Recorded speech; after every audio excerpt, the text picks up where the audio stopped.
नमस्कार, स्वदेश एजेंडा देख रहे हैं आप और मैं हूं आपके साथ राखी। आज तारीख है 25 जून, एक ऐसी तारीख जिसे भारत के लोकतांत्रिक इतिहास में कभी नहीं भुलाया जा सकता। आज से ठीक 50 साल पहले 25 जून 1975 की रात जब देश सो रहा था, तब रेडियो पर एक ऐलान ने पूरे देश को हिलाकर रख दिया। देश में आपातकाल लागू कर दिया गया था। कहा गया कि देश की सुरक्षा खतरे में है, लेकिन क्या वाकई ऐसा था या ये सिर्फ एक नेता की कुर्सी बचाने की साजिश थी? आपातकाल के 21 महीनों में क्या खोया, क्या पाया? क्या तत्कालीन प्रधानमंत्री इंदिरा गांधी ने लोकतंत्र की रक्षा की या उसका गला घोट दिया? प्रेस की आजादी से लेकर आम नागरिक के अधिकार तक क्या कुछ कुचल दिया गया था? और क्या आज 50 साल बाद भी वो जख्म हरे हैं? आज इस पूरी चर्चा में वाकई में कई सवाल ऐसे होंगे जो हमारे एक्सपर्ट होंगे, उनसे हम जानेंगे। इतिहास की रोशनी में वर्तमान को समझने की कोशिश भी करेंगे और जानेंगे कि लोकतंत्र के नाम पर कब कब और कैसे कैसे चोट की गई। चर्चा पर सीधे चलेंगे, उससे पहले देखिए ये खास रिपोर्ट।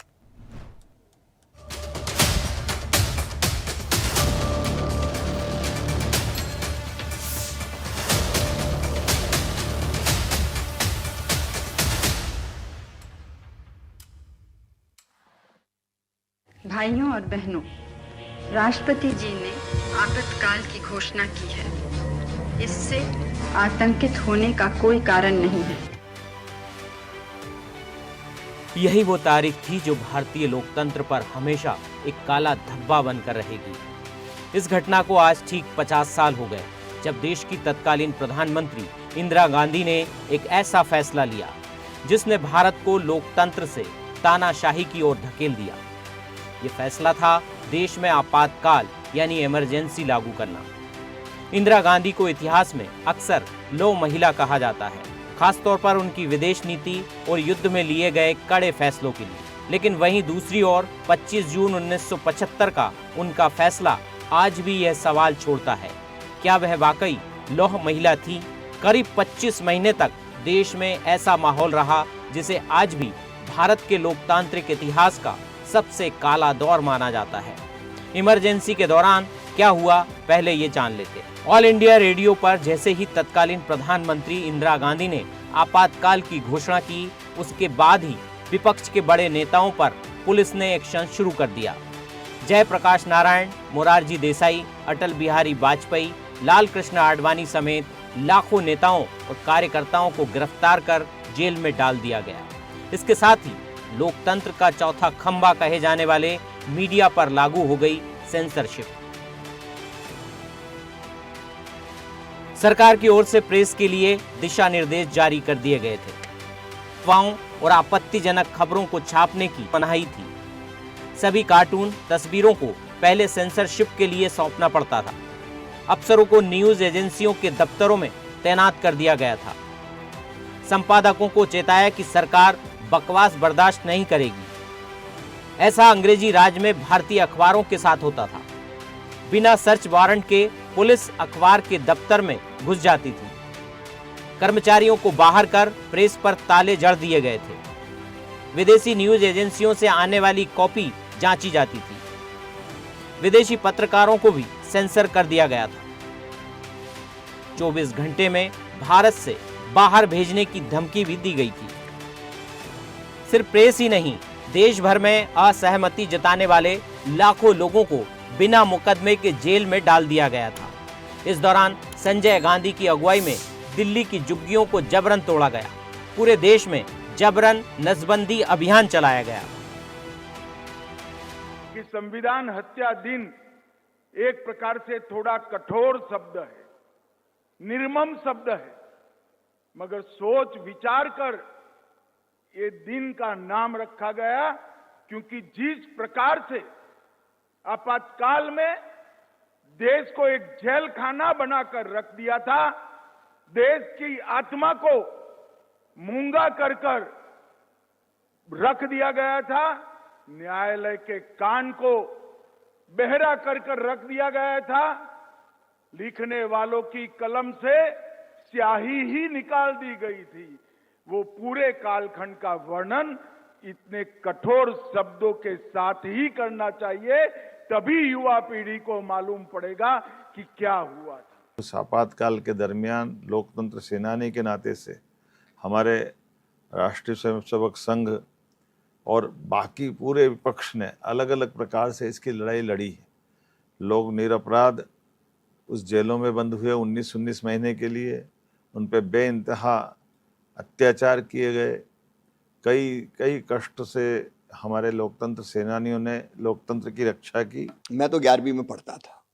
ये बात सही है कि मैंने आपातकाल के खिलाफ आवाज उठाई थी। जेपी के आंदोलन में उस समय मैं शामिल हुआ था प्रेसिडेंट के नाते, और विद्यार्थी परिषद का तब तक कार्यकर्ता भी बन गया था। मैं बेगमगंज जेल भी जाता था, जहां हमारे कई लोग बंद थे भोपाल के पास। तो जेलर बहुत दयालु थे, वो अंदर भेज देते थे बैरिक में ही, तो सबसे मिल के आता था और उनके घर के समाचार देता था। और बाहर भी हम साइकिल स्टाइल पर्चा घरों में पहुंचाने का काम करते थे। साइकिल स्टाइल ही पर्चे हो पाते थे, कहीं छप तो सकते नहीं थे। संविधान के अनुच्छेद 352 के तहत अगर देश की सुरक्षा, शांति, स्थिरता या शासन व्यवस्था पर गंभीर खतरा मंडराता है तो राष्ट्रपति आपातकाल घोषित कर सकते हैं। 1962 में चीन के साथ हुए युद्ध और 1971 में पाकिस्तान के साथ युद्ध के कारण आपातकाल लगाया गया था, लेकिन तीसरे आपातकाल की वजह दोनों से अलग थी। आज इनमें से कोई भी स्थिति नहीं है, लेकिन कांग्रेस आज के हालात पर क्या कहती है, ये भी सुनिए। अरे इमरजेंसी तो अब आपने लाई है, ये अनडिक्लेयर्ड इमरजेंसी है। वो इमरजेंसी तो चले गई जो संविधान में बदलाव भी हो गया, और जब संविधान में बदलाव हो गया, जिसके लिए हम भी, इंदिरा गांधी जी ने खुद उस अमेंडमेंट को मोरारजी का साथ दिया और वो बदल गया। कांग्रेस के बयान अपनी जगह है, लेकिन आपातकाल की नींव 1971 के चुनाव में ही पड़ गई थी। इसी बीच जेपी की संपूर्ण क्रांति से सरकार घबरा गई। ऐसे माहौल में इंदिरा गांधी ने राष्ट्रपति को आपातकाल लगाने की सिफारिश कर दी और 25 जून 1975 की रात लोकतंत्र पर ताला जड़ दिया गया। यही वो तारीख है जो भारतीय राजनीति में हमेशा एक काले धब्बे की तरह दर्ज रहेगी। अब सवाल यह है कि क्या लोकतंत्र के रखवालों ने इस घटना से कोई सबक लिया है? विजय नंदन, स्वदेश न्यूज।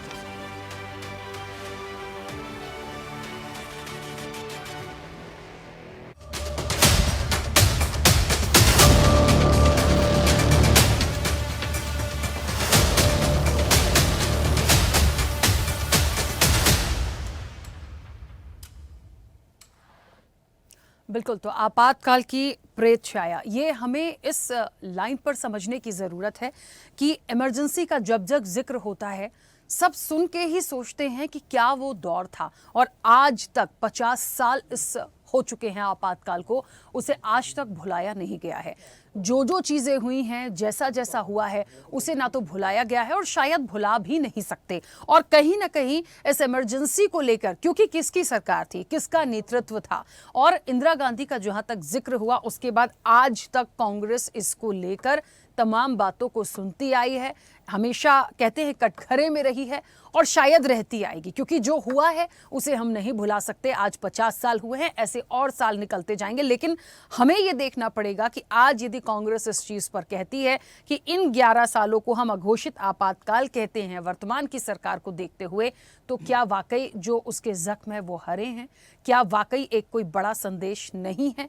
क्या हमें उस आपातकाल से एक सीख लेने की ज़रूरत नहीं है? क्या वाकई में आपातकाल लोकतंत्र की सबसे बड़ी परीक्षा? ये वो सवाल हैं जिस पर हम विस्तार से चर्चा करेंगे। हमारे साथ तमाम मेहमान जुड़ेंगे। सबसे पहले आपका परिचय करा दें। भारतीय जनता पार्टी का पक्ष रखेंगे राम कुमार वर्मा। राम कुमार जी, बहुत स्वागत चर्चा में जुड़ने के लिए। कांग्रेस का पक्ष रखेंगे मुर्तजा मौसवी। मुर्तजा जी, आपका भी बहुत स्वागत है। संविधान विशेषज्ञ हैं एडवोकेट हेमंत शुक्ला। हेमंत जी, आपका भी बहुत स्वागत है।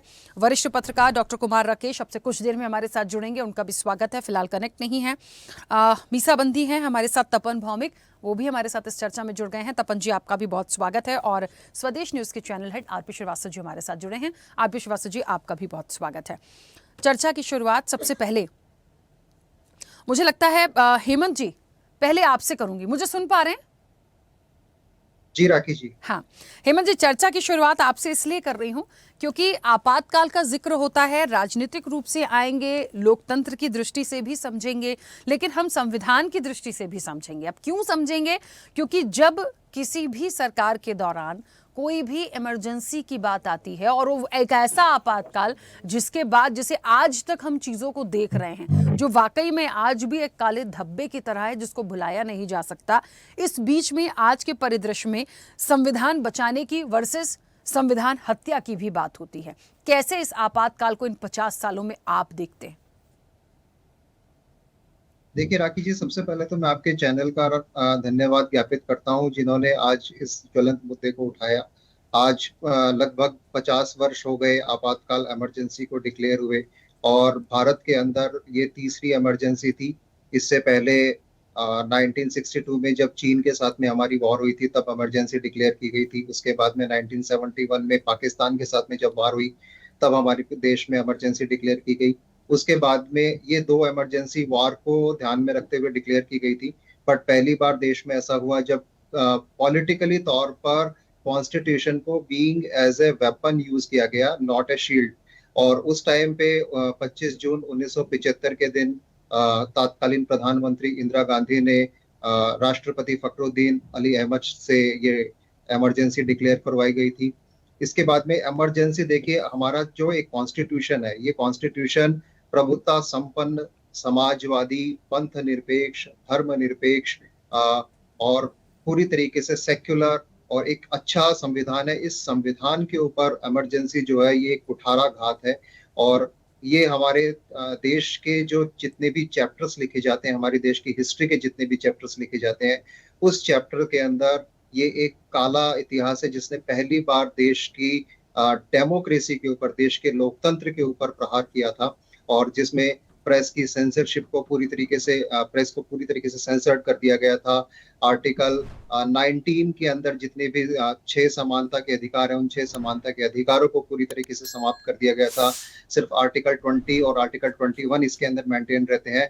सो हमारे कॉन्स्टिट्यूशन के अंदर आर्टिकल 352 से लेकर 360 तक इमरजेंसी के उपबंधों का पूरा विस्तृत वर्णन किया गया है, जिसके अंदर आर्टिकल 352 के अंदर जब हमारे देश के अंदर किसी भी प्रकार का युद्ध होता है, किसी भी प्रकार का बाह्य आक्रमण होता है या किसी भी प्रकार का सशस्त्र विद्रोह होता है, तो उसके अंदर आर्टिकल 352 के अंदर देश के प्रेसिडेंट को ये पावर होती है कि वो कैबिनेट की मंजूरी लेने के बाद में इमरजेंसी डिक्लेयर कर सके। उसके बाद में आर्टिकल 356 जो होता है वो जब स्टेट संवैधानिक तौर पर किसी भी राज्य का संचालन करने के अंदर विफल हो जाता है, तब ये पावर्स राष्ट्रपति के पास में आ जाती है और वह राज्य स्तर पर इमरजेंसी डिक्लेयर कर सकता है। इसी तरीके से आर्टिकल 360 के अंतर्गत जो फाइनेंस इमरजेंसी होती है वो डिक्लेयर होती है जब देश के ऊपर किसी भी प्रकार का वित्तीय संकट आता है।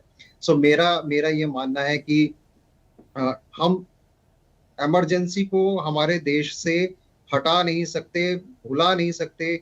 ये हमारे आने वाली पीढ़ी को भी जानना जरूरी है क्योंकि ये पॉलिटिकली और लीगली काफी इम्पोर्टेंट इशू है जिसके ऊपर आज हम देख रहे हैं, जिसके ऊपर आज हम बात कर रहे हैं।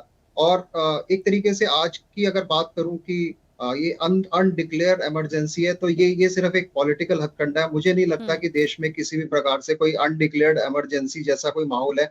और अगर सरकार इस तरीके से अनडिक्लेयर्ड इमरजेंसी लागू करती भी है या करने की कोशिश कर भी रही है तो प्रेस स्वतंत्र है। अब प्रायोजित यदि प्रेस होगी तो उसके विषय में मैं नहीं बोलूंगा, पर यदि प्रेस चाहे तो प्रेस को पूरी स्वतंत्रता है। प्रेस जो चाहे दिखा सकती है, किसी को आने जाने के ऊपर कहीं पे रोक टोक नहीं है, किसी को बोलने पर रोक टोक नहीं है, वाक की अभिव्यक्ति की सारी स्वतंत्रता आज देश के अंदर मौजूद है।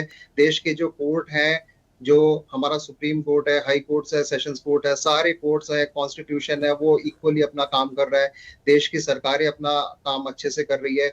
सो मेरा ये मानना है कि ये सिर्फ एक पॉलिटिकल इस तरीके के स्टेटमेंट जारी करना कि अनडिक्लेयर्ड इमरजेंसी जैसी बात है, वो कहीं ना कहीं कतिपय अब इस पोजीशन पे जाकर कोई ठीक नहीं होगी बात। बिल्कुल।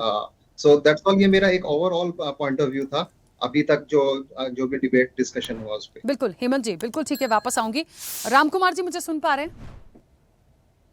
जी मैडम। जी राखी जी। हाँ, सबसे पहले तो सर मैं आज सभी लोगों से बहुत संक्षिप्त छोटी छोटी सी प्रतिक्रिया इस आपातकाल के जो 50 साल हुए इस पर लूंगी, लेकिन इसके साथ साथ इस चीज़ को भी देखेंगे कि क्या आज ठीक है इसे भुलाया नहीं जा सकता, ये बिल्कुल एक ऐसी घटना थी इमरजेंसी जो कभी हम भुला नहीं सकते, और जब जब आती है थोड़े से जख्म हैं, लेकिन क्या वो जख्म हरे हैं?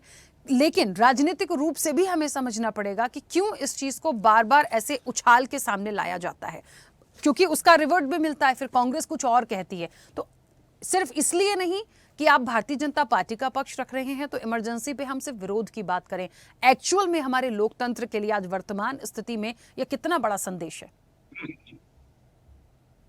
राखी जी, सबसे पहले मैं आपको, आपके चैनल को इस बात का धन्यवाद देता हूं कि आज डिबेट रखी है, और जिस तरह से 25 जून 1975 का दिन देश के एक लोकतांत्रिक देश, संविधान से चलने वाला और बहुत बड़ा, ये विश्व के अंदर भी हमारे संविधान को बहुत अनूठा और अनुपम और अद्भुत कहते इसलिए है कि उसमें सारी समस्याओं का समाधान तो है, लेकिन 25 जून हमें याद दिलाता है उस काला दिवस कहें, हम संविधान को तार तार करने वाला कहें, चाहे हम ये कहें कि किस तरह से एक लोकतंत्र की हत्या की गई थी, तो इसमें कोई दोहराई नहीं है कि आज 50 वर्ष होने पर भी उसको याद करना इसलिए जरूरी है कि लोग, जो नई पीढ़ी के लोग आए हैं, वो जिनको मालूम पड़े कि किस तरह का हमारा इतिहास रहा है, जिसमें कल्पना भी नहीं की गई थी।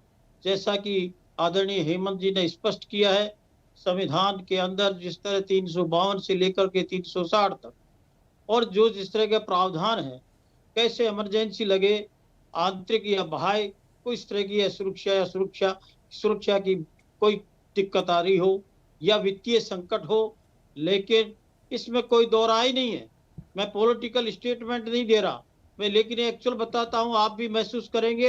हेमंत जी तो बताया ही है, लेकिन कांग्रेस के साथी भी करेंगे, जो कल्पना से बाहर था कि इंदिरा जी ने जो चुनाव 1971 में हुआ और उसके अगेंस्ट में अगर रिट याचिका राजनारायण जी लगाते हैं, कोर्ट का डिसीजन आता है 12 जून 1975 को, सिर्फ कि सत्ता कैसे बचे, सत्ता में कैसे काबिज रहे, संविधान को तार तार करते हुए 25 जून को आधी रात पर किस तरह से इमरजेंसी की घोषणा कर दी जाती है, राष्ट्रपति जी द्वारा पूरे देश स्तब्ध रहता है। कितने लोग जो हमारे लोकतंत्र को जिंदा रखने के लिए ऐसे ऐसे महान नेता जो जाने जाते हैं अपनी विद्वता के कारण, सामाजिक न्याय के लिए, उन लोगों को विभिन्न को जेलों के अंदर मीसा जैसे एक्ट लगा करके ठूस दिया गया बिना कारण से। तो मैं कहता हूं कि वो काला दिवस हमारे शब्द इससे भी अगर बढ़कर के होता है तो मैं कि ऐसा दिन, ये हिंदुस्तान के इतिहास के अंदर एक काला धब्बा था, जिसको याद इसलिए करना जरूरी है कि भविष्य में किसी तरह का कोई भी व्यक्ति, ये कोई हम राजनीतिक फायदा के लिए भारतीय जनता पार्टी नहीं कर रही, लेकिन राष्ट्र की एकता, अखंडता और संविधान की रक्षा, जिन लोगों ने संविधान को तार तार किया, जिन लोगों ने संविधान निर्माताओं की आत्मा को दुखित किया, जिंदे थे उनको परेशान किया गया, तो ऐसे दिन दोबारा नहीं आए। तो मैं समझता हूं कि ये तो 25 जून 1975 का दिवस, काला दिवस, उस संविधान के लिए एक ऐसा कदम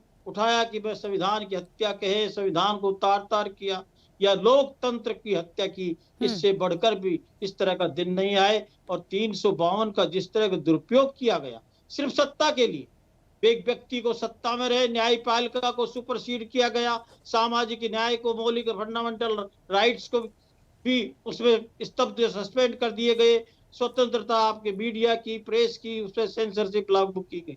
और इतना ही नहीं कि वहां बूढ़े और जवान जिस तरह का एक नसबंदी का कार्यक्रम भी चालू किया गया, उसके अंदर जाति, जब मैं संस्मरण करता हूं, जो उसके अंदर मीसा के तहत 19 महीने, 20 महीने जो रहे हैं, उनकी पीड़ा, उनको एक आतंकवादी से, राष्ट्रद्रोही से भी अधिक यात्राएं हैं, जब उनसे सुनते हैं तो एकदम रोंगटे और हमारा भी दिल दहकता है कि क्या ऐसा देश के अंदर होना था, व्यक्ति इतना करा। तो मैं समझता हूं कि राखी जी, ये बहुत ही जो कदम वो उठाया गया था, उसके ऊपर हमेशा ये याद रहता है हर वर्ष, और ये रहता है कि इस तरह का दिन नहीं आना चाहिए। लेकिन तत्कालीन कांग्रेस की सरकार और तत्कालीन प्रधानमंत्री ने अपने आप को न्यायपालिका का सम्मान करने के बजाय अपने आप को सत्ता में रखने के लिए ऐसा एक भयानक कदम उठाया गया जिससे पूरा न केवल बुद्धिजीवी वर्ग लेकिन हिंदुस्तान का प्रत्येक नागरिक उससे ठीक है कुप्रभावित रामकुमार हुआ। जी, रोकूंगी सर। ठीक उनको लगा तो मैं ठीक है। सोचता हूँ कि ये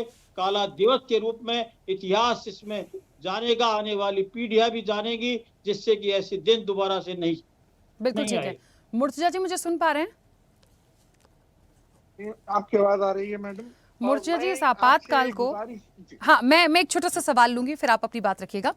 मुर्तजा जी, इस आपातकाल को लेके कांग्रेस के लिए एक ऐसा घाव है जो शायद कभी भरेगा नहीं। आज 50 साल बाद भी ये घाव भरा नहीं है और लगातार जो बातें आती हैं इतिहास के पन्नों में, वाकई में आज इसे काला धब्बा कहा जाता है। लेकिन एक सवाल है कि लोकतंत्र के रखवालों जो हैं वो क्या वाकई आज वर्तमान समय में इस घटना को एक बड़ा संदेश मानते हैं, उसकी उस तरीके से उसको एक्सेप्ट करते हैं? एक मैसेज देखिए, क्योंकि आज की चीज़ों को देखते हुए, और कांग्रेस ने तो कह दिया कि इन 11 सालों को अघोषित आपातकाल।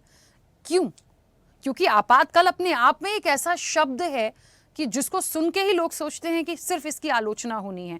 इन 11 सालों को क्यों कांग्रेस आज अघोषित आपातकाल कह रही है? मैं क्योंकि एयरपोर्ट निकल रहा हूँ, मेरी फ्लाइट बिल्कुल करीब है, मैं आपसे बिल्कुल 5 मिनट लूंगा और मुकम्मल तौर पे मेरी बात सुनी जाए, ये मेरा आपसे रिक्वेस्ट है। बोलिए। एक चीज ये बताता चलूं मैं आपको कि ये 11 साल बिल्कुल या अनडिक्लेयर्ड इमरजेंसी है। इमरजेंसी की आज बात हो रही है। 80% जो देश की आबादी है वो इमरजेंसी 1975 से 1977 तक जो इमरजेंसी लगी थी उसके बाद जन्म ली हुई है। फिर भी आज 50 साल के बाद इमरजेंसी का जिक्र हो रहा है। ठीक है, चलिए आप उसके ऊपर जो है डिबेट लगाई है और सब अपने अपने व्यूज जरूर रखेंगे, पर मैं ये जानना चाहता हूं कि 8 नवंबर 2016 को ये क्या इमरजेंसी नहीं थी जो नोटबंदी लगाई गई? फिर आपको दूसरी बात ये बता दूं कि 2000 की नोट जो छापी गई थी वो 7 अक्टूबर 2023 में वापस ले ली गई। क्या ये इमरजेंसी नहीं है? इसके अलावा एक बात बता दूं कि जब कोरोना पूरा मुल्क झेल रहा था, हम खुद जो है सहायता के लिए कांग्रेस के वॉलंटियर्स लीडर्स जो है सभी के बीच थे और राहुल गांधी जी ने सबसे पहले ये चीज बता दी थी कि देखिए कोरोना का जो मार है यकीनन देश पे होगा, क्योंकि ये पूरी दुनिया में कोरोना वायरस फैल रहा है, इसके लिए कुछ सही होना चाहिए। मगर क्योंकि ये तानाशाही चल रही थी, तानाशाही आज भी चल रही है, इन्होंने सीधा 24 मार्च 2020 को उठा करके लॉकडाउन लगा दिया। लॉकडाउन में आप बताइए देश की जनता ने जो कष्ट उठाए हैं, जो तकलीफ से गुजरे हैं, और पूरे देश को आप जो है एक ही आवाज में एक ही टाइम पे जो है 5 बजे तक तो लॉकडाउन बिल्कुल गो कोरोना गो वाला हो गया था और फिर 5 बजे के बाद जो है इंडेफिनिट जो है आपने लॉकडाउन लगा दिया। क्या ये इमरजेंसी नहीं है? इसका क्यों नहीं तस्करा हुआ जाए? आप बताइए। वो इमरजेंसी जो आप आज बता रही हैं 25 जून 1975 की, वो अपनी जगह है। पता नहीं कि जब क्या चीज की ऐसी जरूरत थी जिसके कारण जो है इमरजेंसी लगाई गई, मगर आज अनडिक्लेयर्ड इमरजेंसी में हम पिछले 11 साल से हैं और देश का आप चप्पा चप्पा फिर करके आप जन जन से ये बात लेके आ सकती हैं। हर कोई ये इमरजेंसी झेल रहा है पिछले 11 साल से। ठीक है मुर्तजा जी, एक छोटी सी बात कहना चाहती हूँ क्योंकि आपने सवाल किया। काफी अच्छा होता कि हमारे कांग्रेस के प्रवक्ता इमरजेंसी 1975 और आज अनडिक्लेयर बता रहे हैं जो देश हित में डिसीजन लिए, उन पर भी सच्चाई तो कर, अभी भी मानसिकता वही लग रही है। आज भी कांग्रेस इतना होने के बाद में अपनी मानसिकता नहीं बदल रही। तो देश हित में डिसीजन, क्या नोटबंदी भ्रष्टाचार को बंद करने का हथियार नहीं था? और खुद लोकतांत्रिक व्यवस्था से तीसरी बार प्रधानमंत्री बने हैं। श्री क्या नरेंद्र ये मोदी जी से कहा था कि नहीं है? कोरोना वायरस फैल रहा है, आप कहते हैं कि कोरोना के अंदर पूरा विश्व माना 140 करोड़ लोगों को बचाया, मुफ्त में वैक्सीन दी, कांग्रेस के प्रवक्ता को कुछ मालूम नहीं। देशों को दिया।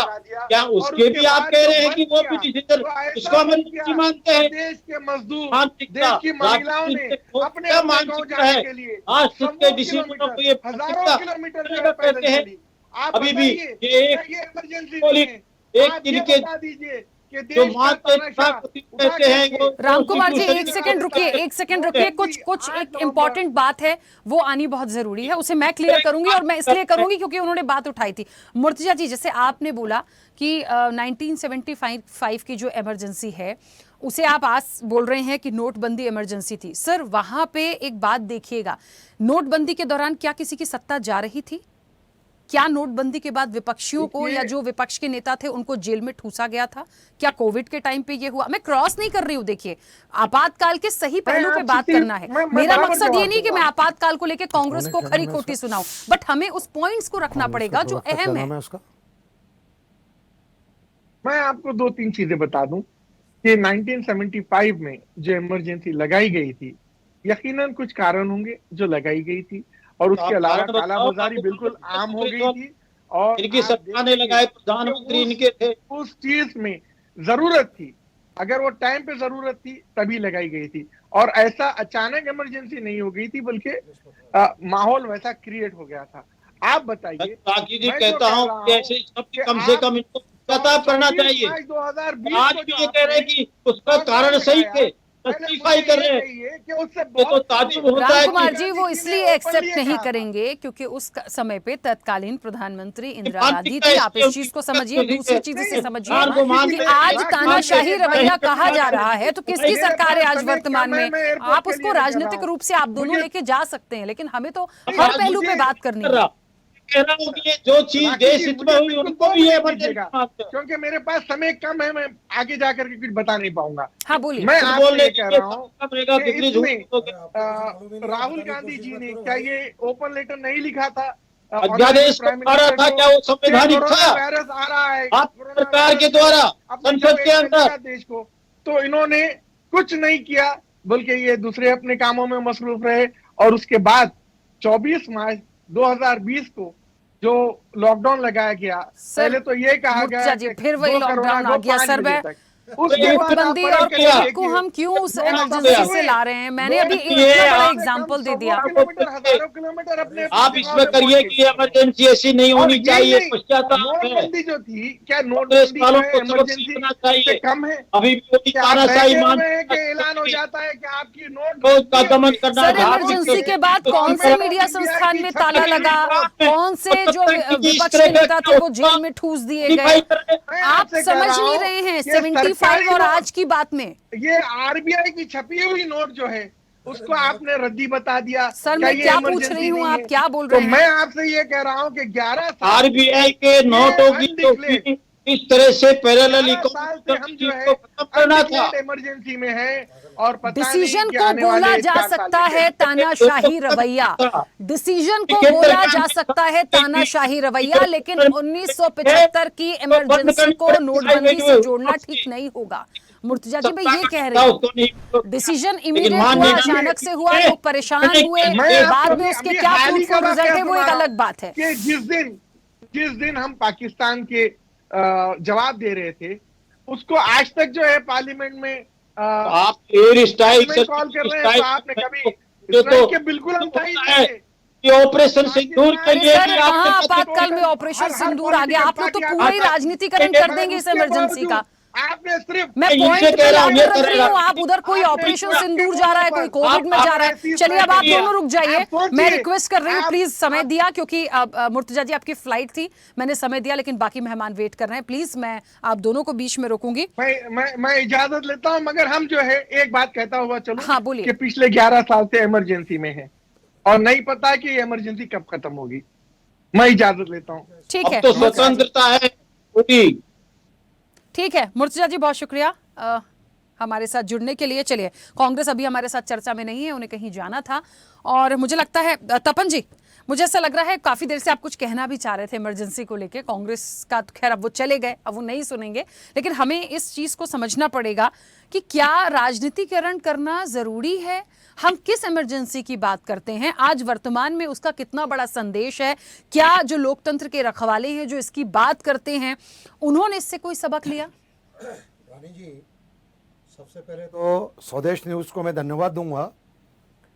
मैं स्वयं भुक्तभोगी आदमी को आपने बुलाया, और ये जो लोकतंत्र सेनानी संघ है, मतलब मीसाबंदी, उनका मैं अध्यक्ष हूँ। और ये जो कांग्रेस का जो प्रवक्ता है, ये अभी पैदा हुआ बच्चा है। ये इसको ना भाजपा के बारे में मालूम, ना कांग्रेस के बारे में मालूम। ये आदमी इमरजेंसी की तुलना कोरोना से कर रहा है कि भैया कोरोना काल में ये हुआ। इमरजेंसी की तुलना वो कैसे कर रहा है? नोटबंदी से कर रहा है। अरे भैया जरा इंटरव्यू लेके बुलाया करो आप। रानी जी, अब मेरी बात सुनो। 25 जून 1975 के रात के 12 बजे इंदिरा गांधी ने इमरजेंसी घोषित की।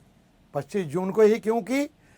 क्योंकि 12 जून को इंदिरा गांधी को इलाहाबाद हाई कोर्ट ने और ये फैसला दे दिया कि तुम योग्य नहीं हो, तुमने चुनाव के समय सरकारी मशीनरी का दुरुपयोग किया, इसलिए तुम्हारा चुनाव निरस्त किया जाता है।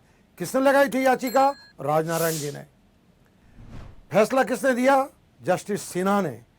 और 25 जून की रात के 12 बजे आपने कहा कि इमरजेंसी, आंतरिक इमरजेंसी। आगे आप और सुनो कहानी। आंतरिक इमरजेंसी लगाकर maintenance of Indian security act के अंतर्गत भारतीय जनसंघ, उन्होंने क्या कहा कि हम प्रतिबंध लगा रहे। कुछ किस पे प्रतिबंध लगाया?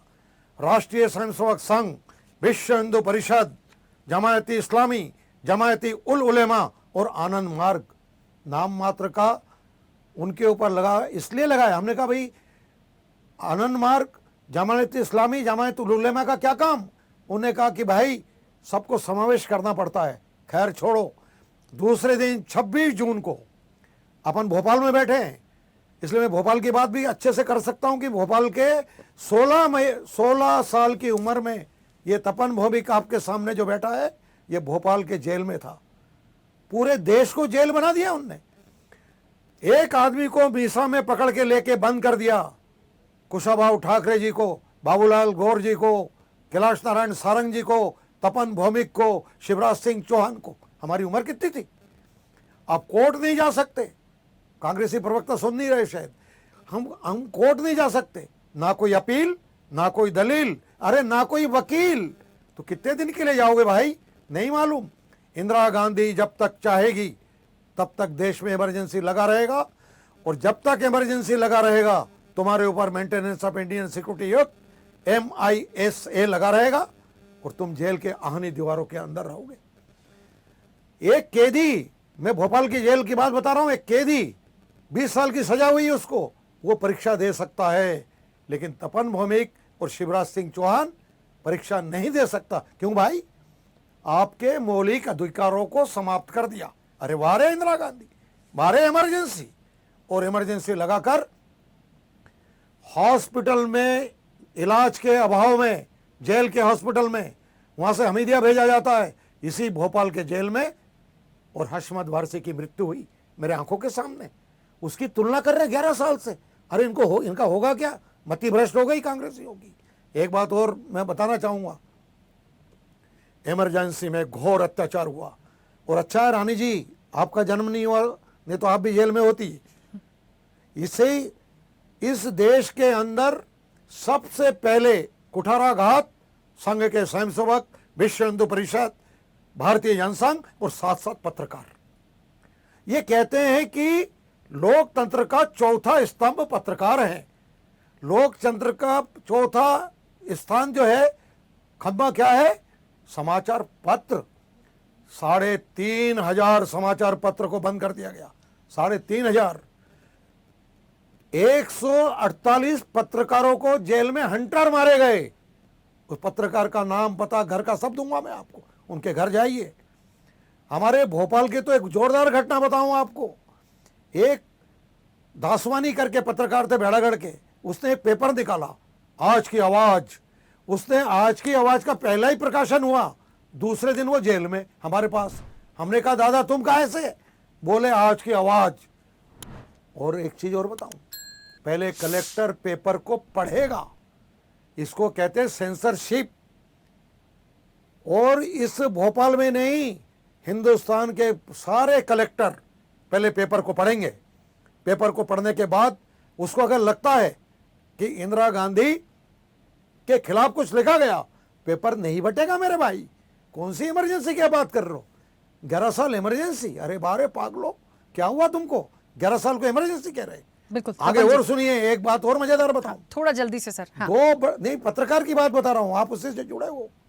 2 समाचार पत्र, इंडियन एक्सप्रेस, वो पूरे समाचार पत्र को काला शाही से पोत देता था, क्योंकि हम कुछ लिख ही नहीं सकते। खैर, आप कहोगे वो इंडियन एक्सप्रेस है, रामनाथ गोयनका जी का है। इसी मध्य प्रदेश के पावन धरा पर इंदौर में नई दुनिया, उसके मालिक थे सजलानी जी, आज भी हैं सजलानी परिवार। सजलानी जी संपादकीय लिखते थे। क्या लिखते थे उसमें? कुछ नहीं, केवल कोरा। स्वदेश प्रेस की बिजली काट दी गई और कितने ही लोग मारे गए। इसकी रानी जी मैं लिस्ट दे सकता हूं। मेरे को आपने बुला के उपकार किया कि मैंने अपनी बात सबके सामने रखने का प्रयास किया। इमरजेंसी को क्यों नहीं याद करें? बार बार याद करेंगे, हर साल याद करते हैं हम। हर साल ये काला दिवस मनाते हैं, हर साल हमारे जिले जिले में कार्यक्रम होता है, हर साल पत्र पत्रिकाओं के माध्यम से हम लोग बोलते हैं। और अंत में मैं ये कहना चाहूँगा कि जिस प्रकार हमने अंग्रेजों के अत्याचार को हमें भी याद करते हैं, अभी भी 15 अगस्त 26 जनवरी को भगत सिंह, चंद्रशेखर आज़ाद, खुतीराम बोस को याद करते हैं, उसी प्रकार जब जब हमको मौका मिलेगा हम तब तक इंदिरा गांधी के अत्याचार, अनाचार, भ्रष्टाचार और इमरजेंसी को याद करते रहेंगे। धन्यवाद। ठीक है तपन जी। आरपी श्रीवास्तव जी, एक बड़ा महत्वपूर्ण सवाल यहाँ आता है, क्योंकि आपातकाल, मैंने शुरुआत में कहा, सभी लोगों ने कहा, ये जब जब आएगा इसे याद किया जाएगा, इसे भुलाया नहीं जा सकता, और इसमें जो हुआ है उसे हम कभी भुला नहीं सकते। लेकिन आज इस चीज़ को हमें समझना पड़ेगा कि 1975 की इमरजेंसी आज 2025 में हम हैं, क्या वाकई ये उसकी छाया है? क्योंकि यदि ये नहीं है तो उसका सवाल यहाँ कैसे आता है कि लोकतंत्र की रक्षा करने की बात तो आज भी लोगों के जिम्मे है, लेकिन क्या ये उनको एक बड़ा संदेश नहीं देता कि आने वाले समय में इस तरह की चीजें हम ना देखें? कैसे आप इस आपातकाल को समझते हैं, 75 और 25? नहीं, देखिए राखी जी, जहाँ तक 75 का सवाल है और इमरजेंसी का सवाल है, मुझे लगता है कि हम जितने लोग भी बैठे हैं, लगभग सारे लोग उस दौरान, उस समय का, और तपन जी ने जिस तरह की बात कहा, हम उसको तस्दीक भी करते हैं। उसका कारण है, देखिए क्या है, एक आंदोलन शुरू हुआ, जेपी आंदोलन, जो संपूर्ण क्रांति का हुआ। हम लोग शायद, मैं उस समय ग्रेजुएशन कर रहा था, और उस आंदोलन के बाद जिस तरह की स्थितियाँ निर्मित हुई, और राजनारायण जी का जो केस था, वो चुनाव जो है, इंदिरा गांधी जी का जो चुनाव याचिका खारिज कर दी गई, और एक जजमेंट आया जगमोहन सिन्हा जी का इलाहाबाद हाई कोर्ट से। और उसके बाद हो सकता है कि जो भी परिस्थितियां हुई हों उसके बारे में बहुत ज़्यादा चर्चा तो मैं नहीं कर पा रहा हूं, और समय भी कम है, लेकिन इतना ज़रूर है कि जिन परिस्थितियों में भी ये इमरजेंसी लागू हुई, बिल्कुल लोकतंत्र के लिए तो काला धब्बा है ही, उसको तो सभी स्वीकार करेंगे, चाहे भारतीय जनता पार्टी या कांग्रेस या जो भी आज जो हम चर्चा कर रहे हैं आज के दिन में, तो सबको स्वीकार करना पड़ेगा कि हमारे संविधान में इस तरह का जो मीसा लागू हुआ और लोगों को जेलों में डाला गया, एक बड़ा गंभीर विषय है। और निश्चित रूप से आज 50 साल बाद याद किया जा रहा है, तो याद करना भी चाहिए, क्योंकि जिन लोगों ने उस दंश को झेला वो बिल्कुल याद करेंगे। सवाल इसका है कि आज ये कह रहे हैं कि ये परिस्थितियाँ अब ना निर्मित हों। निश्चित रूप से देखिए, पूरे इस देश के लोकतंत्र को जिंदा रखना है, तो चाहे जो भी सरकारें हों, जो भी हुक्मरान हों, कम से कम ये परिस्थिति तो नहीं लागू हो। और दूसरी सबसे बड़ी बात है कि जिन लोगों को इस दौर से गुजरना पड़ा, मैं बिल्कुल जानता हूँ कि क्योंकि मैं यूनिवर्सिटी में पढ़ता था उस समय, और जिस तरह से धरपकड़ होती थी, लोगों को जेलों में रखा जाता था, अब प्रताड़ना भी होती थी, तमाम चीज़ें हैं, जिस तरह के संगठनों को, बहुत सारे संगठनों को प्रतिबंधित भी किया गया, और न केवल खास करके निशाने पर RSS था बिल्कुल, और उसके अलावा अन्य भी संगठन थे। साथ ही साथ जो है अन्य अन्य राजनीतिक दल थे जिन्होंने इसमें भाग लिया। तो हमें लगता है कि ये जो भी इंदिरा गांधी ने जिस तरह की परिस्थितियां निर्मित किया वो देश के लोकतंत्र के लिए बहुत अच्छी बात नहीं थी। हाँ, इतना ज़रूर है कि जो आपने देखा, प्रेस की स्वतंत्रता की बात की, आपने नसबंदी की बात की, ये बहुत सारे प्रोग्राम भी चले। उस समय जो है जिस तरह का माहौल था, हमने देखा किस तरह से लोगों के यहाँ छापे पड़ते थे। एक बात और भी हमने देखा कि इस डर से लोग, मतलब इमरजेंसी एक डर भी था लोगों में, और उस डर से देखिए ट्रेन समय पर चलती थी, लोग समय से ऑफिस जाते थे, जिस भी डर से जाते हों। नसबंदी का भी वही हाल था कि लोगों ने जिस तरह का ये प्रताड़ना क्यों हुई, क्योंकि एक तरफ तो सरकार ने इमरजेंसी लागू किया, दूसरी तरफ पूरे जैसे आपने बताया ना, तपन जी ने कहा कि वहाँ पर प्रेस में क्या आ जाएगा क्या नहीं जाएगा, वहाँ का जिलाधीश तय करेगा, वहाँ का प्रशासन तय करेगा। तो ये सारी चीज़ें निकल करके इस 19 महीने में जो निकल के आया, और उसके बाद निश्चित रूप से हमारा देश सौभाग्यशाली है, ये लोकतांत्रिक प्रक्रिया बहाल हुई। हालांकि आज जो आप सवाल खड़ा कर रही हैं कि क्या इसको सबक लेना चाहिए, तो हमें लगता है कि इसको उन काले दिनों को याद करने के साथ साथ इससे सबक भी लेने चाहिए, और हमारे जो आने वाली पीढ़ी है और जो वर्तमान में जो नेता हैं उनको भी ये सबक लेने की ज़रूरत है कि कभी ऐसी परिस्थिति न निर्मित हो देश में जिससे जो है आपातकाल जैसी परिस्थिति का सामना करना पड़े। तो हमारा लोकतंत्र बड़ा समृद्ध है और दुनिया का सबसे बड़ा और सबसे लोकप्रिय लोकतंत्र है, और इसमें अगर ये 19 महीने को अगर काला धब्बा कहा जाता है तो निश्चित रूप से लोगों के मौलिक अधिकारों को जिस तरह से सस्पेंड कर दिया गया, और आज जो परिस्थिति निर्मित है उसमें इस तरह का याद करना, एक बड़े पैमाने पर याद करना, चूँकि याद वो लोग कर रहे हैं, उनके साथ लोग कर रहे हैं जो लोग इसके भुक्तभोगी हैं। तो ये इसकी प्रेत छाया न पड़े हमारे देश पर। हम तो इस चैनल के माध्यम से, अपने चैनल के माध्यम से यही कह सकते हैं कि लोकतंत्र हमेशा जो है इसी तरह से पुष्पित पल्लवित होता रहे। बिल्कुल। कुमार राकेश जी, मेरी आवाज पहुंच रही है? जी, पहुंच रही है। कुमार राकेश जी, आपातकाल 50 साल, और आज देखिए राजनीतिक रूप से तो नहीं पूछूंगी मैं, लेकिन मैं ये जरूर देखूंगी और ये चाहूंगी कि आपको लगता है कि जो एक बातें आती हैं राजनीतिक रूप से, कहा जाता है कि ठीक है इंदिरा गांधी ने गलत किया या उस वक्त पर इमरजेंसी गलत हो गई है, लेकिन कांग्रेस कहती है कि यह 11 साल भी इनडिक्लेयर इमरजेंसी है, अघोषित आपातकाल जिसको बता रही है। तो ये राजनीतिकरण हुआ। असल में वर्तमान की चीजों को हम देखें और इस आपातकाल को देखें, क्योंकि 50 साल हो गया, क्या मानते हैं एक बड़ा संदेश इससे हमें क्या मिलता है, और कितना हम आने वाले समय के लिए इससे एक सबक लेने की कोशिश करें?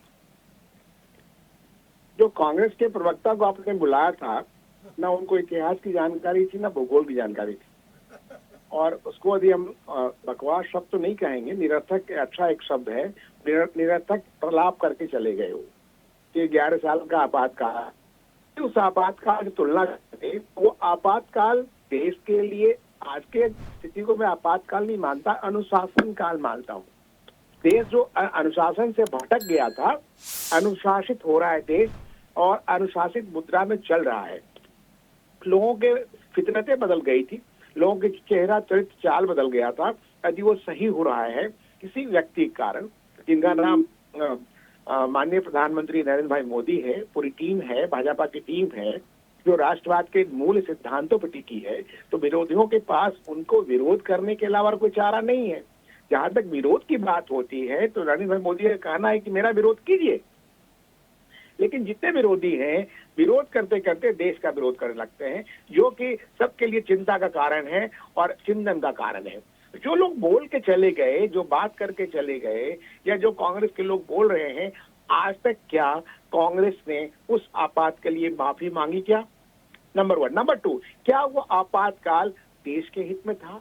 क्या आपातकाल इंदिरा गांधी के अपने व्यक्तिगत बचाव के लिए देश पे थोपा गया वो पाप नहीं था?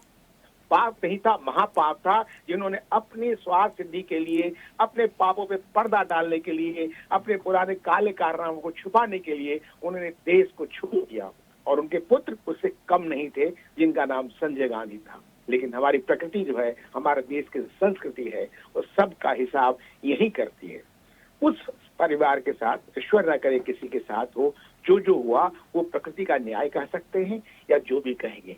हम नहीं चाहते किसी का नुकसान, हम किसी का बुरा नहीं चाहते, हमारी संस्कृति किसी का बुरा नहीं चाहती, लेकिन आप जैसा करते हैं, हमारे वेद में पुराण में ये कहा गया है, जैसा करेंगे वैसा भरेंगे, आपको इसी धरती पे मिलेगा।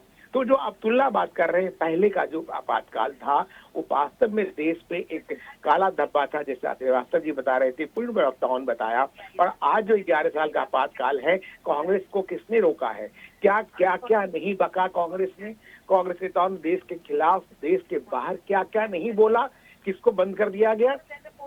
एक व्यक्ति, नेता प्रतिपक्ष देश के खिलाफ बेसुर पर की बातें, आधारहीन बातें कर रहा है, क्या उनको जेल में डाल दिया गया?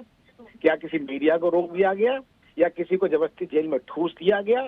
या किसी पर अत्याचार किए गए, किसी के हाथ पांव तोड़े गए? तो इस तरह की जो चीजें हुई हैं, ये गलत बयानी है। कोई भी देखिए, जो गलत है सो गलत है। तो आज वो आपातकाल वाली स्थिति नहीं है। वैसे आज की तारीख पे 11 साल को देश के लिए एक विकास का काल है, अनुशासन का काल है, देश की प्रगति का काल है, विकसित भारत के लिए अमृत काल है, और देश बढ़ता जा रहा है, जो पिछले 60 वर्षों में नहीं हुआ था। 62 वर्षों में कांग्रेस और मिलीजुली राज्यों में, वो 11 साल में हुआ, जब देश 11वें स्थिति पे था। वो आज चौथी पादान पे आ गया है। तो साथ खिसका है, क्या उनके प्रलाप से, या सो कॉल उनके झूठे से, या उनके बयानबाजी करने से? ये भी चिंता चिंतन की बात है राखी जी। मेरा मानना है कि जो चीजें हो रही हैं वो उसको पर्सपेक्टिव देखना चाहिए। कांग्रेस वाले जितना राग अलाप लें, प्रलाप लें, जो भी गुण गा लें, निर्गुण गाएं, जो भी गाएं, उससे असर नहीं पड़ने वाला है। पापों की गठरी इतनी लंबी है, हर कौम को नहीं छोड़ा। उन्होंने मुसलमानों का शोषण किया, सिखों का शोषण किया, वोट डालो राज करो की राजनीति की। आजादी जो छीनी गई नहीं, ली नहीं गई। हमारे शहीदों का, बलिदानियों का अपमान किया। नेहरू ने ठेकेदारी समझी, उनकी पुत्री ने वहां ठेकेदारी समझी, और उनके जो पुत्र थे वो राजीव गांधी वो बेचारे थे, लेकिन उनकी जो घर वाली, जो कहते हैं गृहिणी बोलते हैं हिंदी संस्कृति में, 30 साल तक भारत में रहने के बाद भी विदेशी नागरिकता थामे रही, लिए रही, उसका हिसाब कौन देगा? और उनका जो पुत्र है बेचारा, 55 साल का युवा, पूरा घिस रहा है, पिट रहा है, सर से ऊपर नीचे कर रहा है, लेकिन न उसको देश स्वीकार कर रही है, न परिवार स्वीकार कर रहा है। बांग्लादेश के अखबार ने, पुलिस ने पूरा खानदान का लिस्ट छाप दिया, कितने पत्नी, पुत्री और बेटे का है, उस पर कोई खंडन नहीं, कोई जवाब नहीं, सब चुप बैठे हैं। घेराल में हजारों करोड़ के घोटाले कर दिए, लोगों को रोड पर ला दिया कि हमने जो भ्रष्टाचार किया है तो भी भ्रष्टाचार करो, समर्थन कर रहे हैं। लेकिन दावा है कि नरेंद्र भाई मोदी प्रधानमंत्री हैं, उनके 22 साल 25 साल का जो राजनीतिक जीवन है, खासकर शासकीय जीवन है, उसमें एक आक्षेप नहीं लगा है। कहने को तो आप पत्थर मारते रहो, क्या फर्क पड़ता है, लेकिन जो सत्य है सत्य है। हमारे देश की संस्कृति है सत्य में वजयती की, वो चरैवती है, चल रही थी, चलती रहेगी, उसको कोई भी झुका नहीं सकता। देश बदल गया है, बदल रहा है, तेजी से बदल रहा है, और तेजी से बदलेगा। हाँ, आपातकाल जो है देश पे कलंक था, है और रहेगा। जिस तरह से मीडिया के साथ किया गया, जिस तरह संविधान को रौंदा गया, भावनाओं को मसला गया,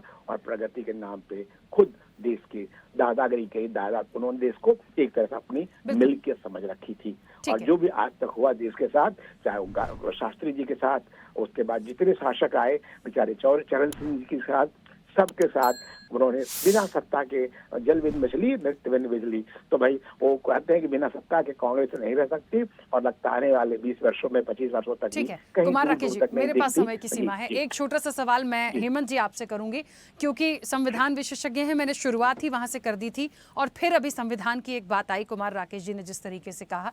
सर मुझे तो ये लगता है 50 साल हो गए इमरजेंसी को, उस इमरजेंसी को आज की अघोषित इमरजेंसी से कंपेयर करने की कोई लॉजिक नहीं है। ये राजनीतिकरण करते रहें, लेकिन हमें ये जरूर देखना पड़ेगा कि उन चीजों को हम भुला नहीं पा रहे हैं, तो हमें आने वाले समय में सिचुएशंस हमारे सामने कभी ना आए।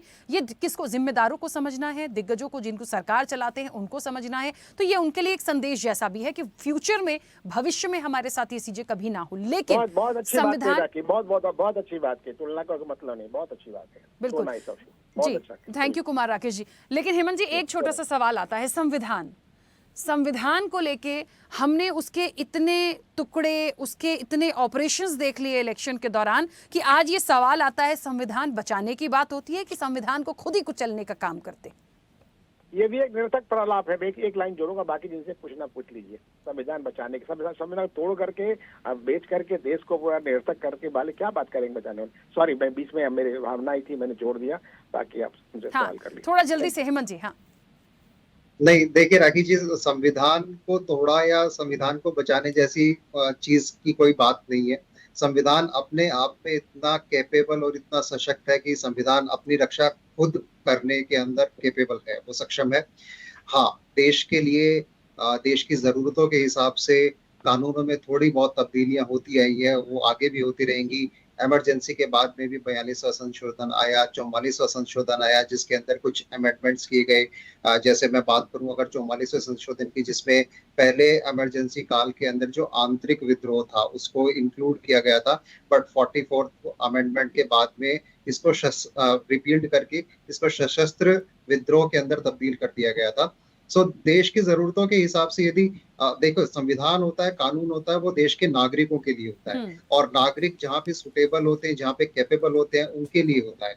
सो अगर मानवीय आवश्यकताओं को ध्यान में रखते हुए, देश के सिटीजन्स की आवश्यकताओं को ध्यान में रखते हुए यदि संविधान के साथ में कुछ अमेंडमेंट किया जाता है तो वो रिलायबल है, उसको किया जाना चाहिए। और मैं देश की सरकार से भी ऐसी अपेक्षा रखता हूँ, देश के माननीय सुप्रीम कोर्ट से भी अपेक्षा रखता हूँ कि संविधान को बचाने या संविधान को तोड़ने जैसी कोई चीज नहीं है। संविधान अपने आप में फुल्ली है, कैपेबल है, और संविधान पूर्ण रूप से सशक्त संविधान हमारे देश के पास। बिल्कुल ठीक है हेमंत जी, चलिए समय भी हो गया। आप सभी मेहमानों का बहुत शुक्रिया इस चर्चा में जुड़ने के लिए। 50 साल हो गए, आपातकाल की प्रेत छाया बिल्कुल ना हो, बिल्कुल ना देखें। ये एक सबक और संदेश सबके लिए है, और खास तौर पे जो जिम्मेदार हैं, जो देश को चलाते हैं, जिनका नेतृत्व है, जिनकी सरकारें हैं, जिनकी सरकारें आएंगी जाएंगी, ये उन सब के लिए मैसेज है। और कहीं किसी को किसी चीज़ से कंपेयर नहीं करना है। देखिए राजनीति है, दिग्गजों का ये काम है, पक्ष विपक्ष का वो करते रहेंगे, लेकिन हाँ, हम इन चीज़ों को भुला नहीं सकते। जो वाकई में अत्याचार हुए हैं उसे भुला नहीं सकते। तो सीखना है, समझना है, और आने वाले समय में एक बड़ा सबक तो है, इसे भी हम नकार नहीं सकते। फिलहाल चर्चा में इतना ही। बने रहिए स्वदेश न्यूज के साथ, सबसे पहले देश। ऐसे ही वीडियोस के लिए लाइक करें, शेयर करें, फॉलो करें। YouTube पर जाकर सब्सक्राइब कर बेल आइकन दबाना ना भूलें, और ताजा अपडेट्स के लिए स्वदेशलाइव.com पर जरूर जाएं।